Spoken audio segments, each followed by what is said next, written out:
All right, Cleveland fans, we've got nothing but good news to report. Finally, I have my Buckeye gear that came in. Eric's got his Buckeye gear. I missed the memo. National championship gear has arrived, only a little bit late, maybe 2-3 weeks late, after placing the order the night of. But oh yeah, so we had to jump on here to talk some other news.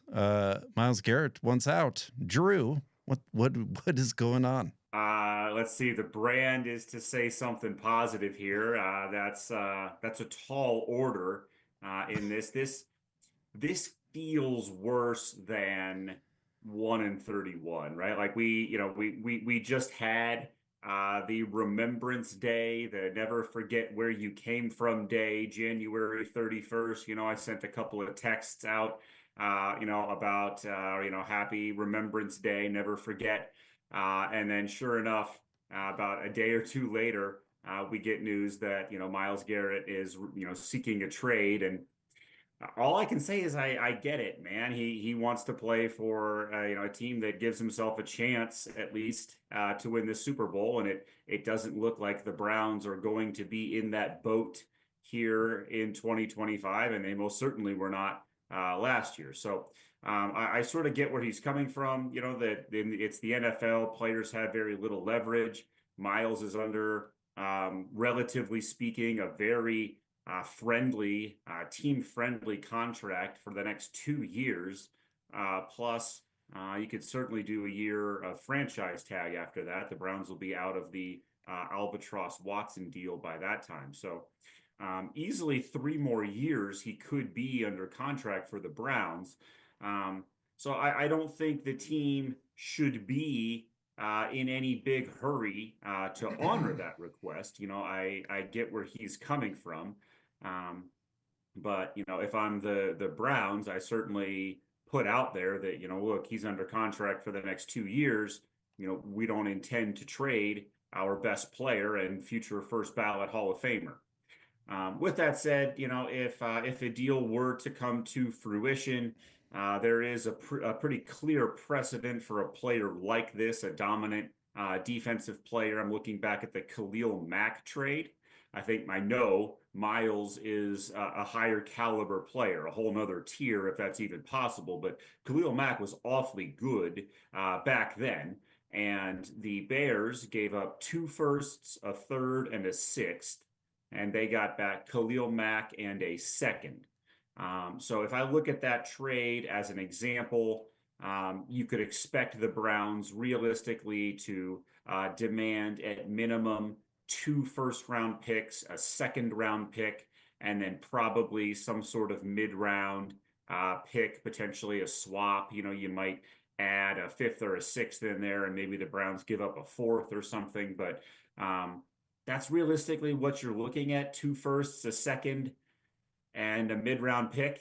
I'd rather have Myles Garrett than that. I don't think you're going to get 3 first-round picks. Maybe I'm wrong. Maybe a team comes knocking with that type of an offer, in which case, I think maybe you start to entertain it. But if you're looking at that type, and the teams rumored to be offering or to be interested, Washington, Green Bay, the Rams, you're looking at a mid to late 20s pick this year, a mid to late 20s next year, and a second round pick that's into the close to the 60s.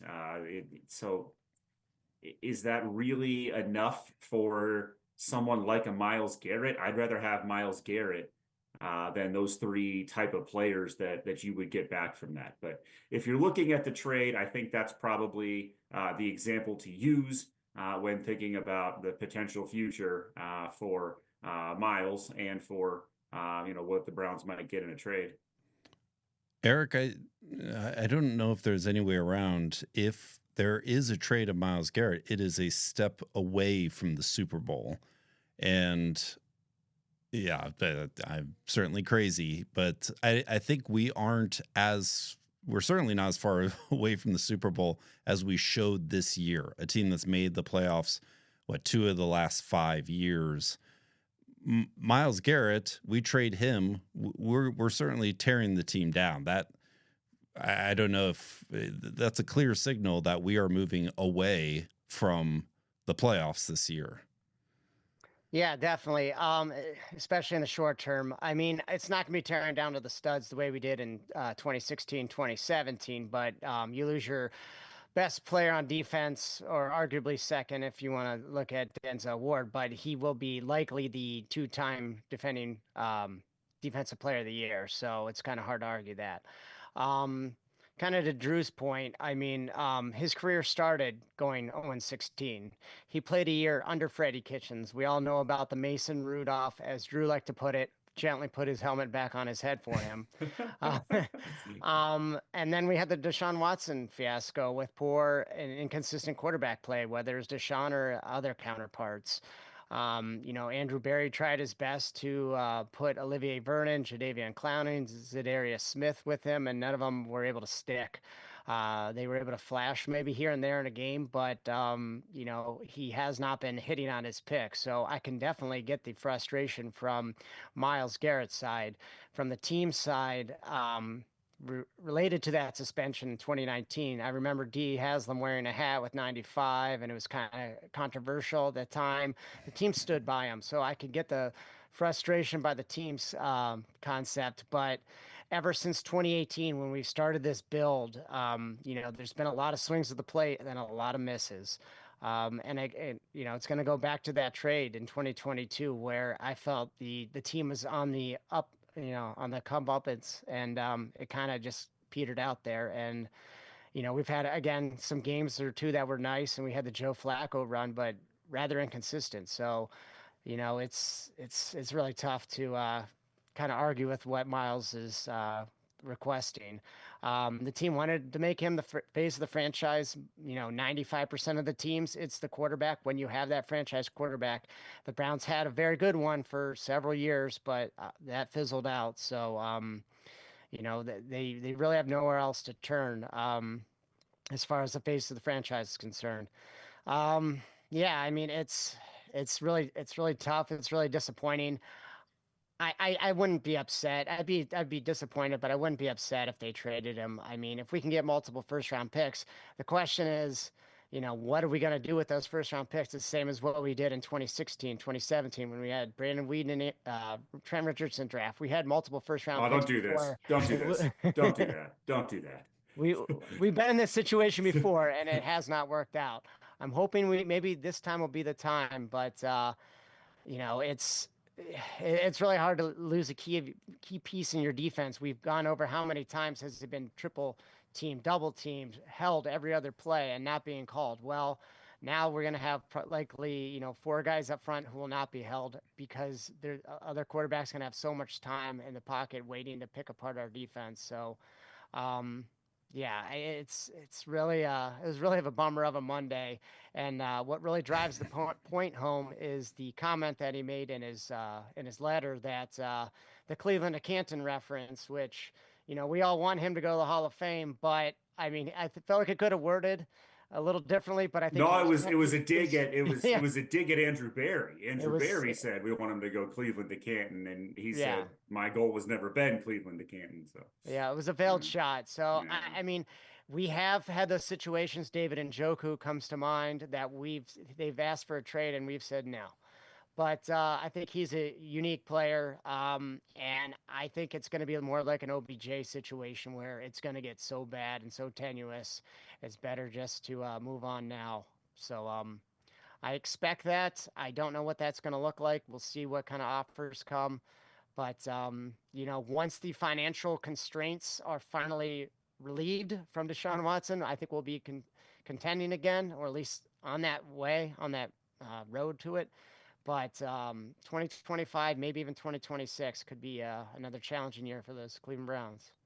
That road from Canton to Cleveland is something that we cherish. So it seems foreign that he wouldn't like the opposite there. Drew, I don't. If Myles stays, because I think David Njoku is a great example of trade requests. He stays here. I think there's a lot of smart people in the room. Myles is one of them too.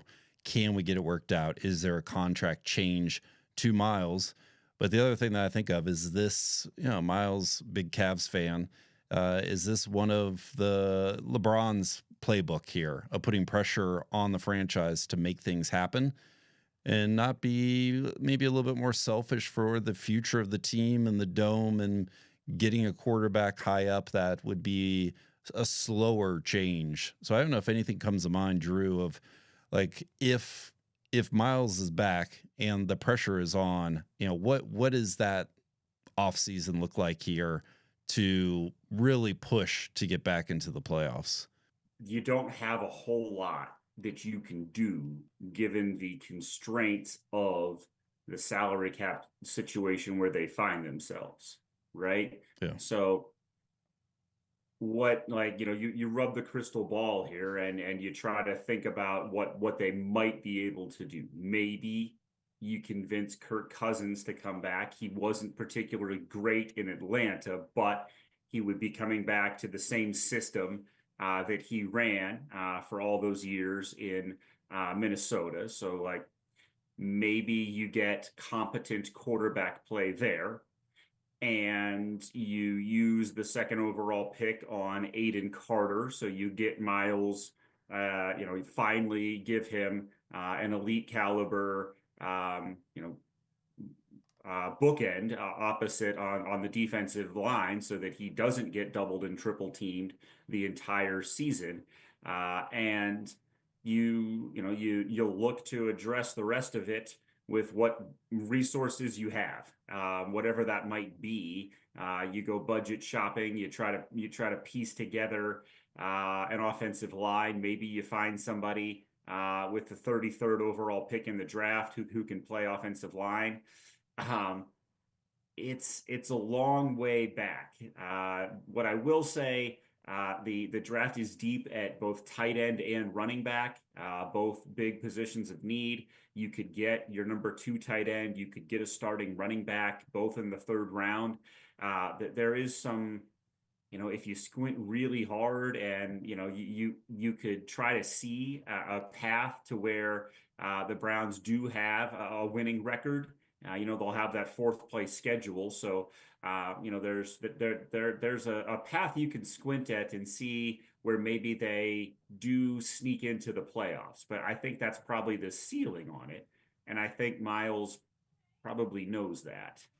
There's something to be said. You get into the tournament and you let the cards fall where they may, but there's a certain other team that just barely didn't finish in last place this year, the soon-to-be last place Pittsburgh Steelers in 2025. That's been their formula for the last 10 years, is try to sneak into the playoffs and let the cards fall where they may, and it hasn't gone well for them. And so if you're squinting and that's the ceiling on the season, I can see why Myles finds that unacceptable. All right, Eric, last question then. If Myles stays with the Browns, are we starting a quarterback from the draft, or are we finding someone if you're betting on one or the other? I mean, Andrew Berry's got to hit a hit on the draft. I mean, Sam Darnold had a very good season. Obviously, it tuckered out at the end, but you got to go with the draft. It's too much to assume that some of these veteran quarterbacks that aren't doing tremendously consistent, that their own teams don't want to keep them and assume, hey, we can fix them.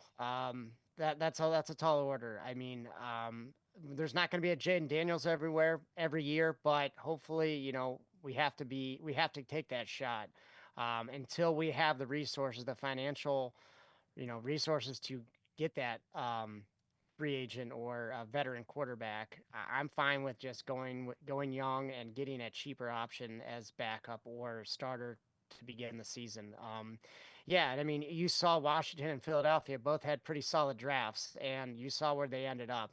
Obviously, one draft's not going to change us from 3-14 to the AFC Championship game, but if you hit on a couple of those picks, we have a chance to greatly improve over the years. So that has not been Andrew Berry's strength. His best draft pick is JOK, and we're unsure of his future. So, here's hoping that we can hit on a majority of those picks. I think we have 9 picks now. I know it could be escalated up to like 12 or so, depending on how many comp picks we get, but regardless, you got to hit them and you got to hit the early picks. So that's my thought.